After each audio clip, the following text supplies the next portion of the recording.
बाबा, आपने हमेशा मेरी दुरुस्त सिमत में रहनुमाई की, दुनिया से मुकाबला करना सिखाया, मेरी खातिर अपनी ख्वाहिशात को कुर्बान किया और हमेशा मुझे वो दिया जो सबसे बेहतर था।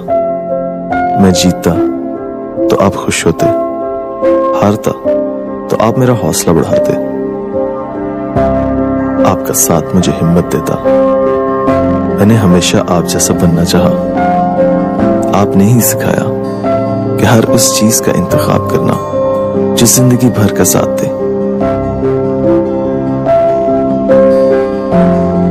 आज जब मैं अपना घर बना रहा हूं तो हर उस चीज का इंतखाब कर रहा हूं जो न सिर्फ साथ दे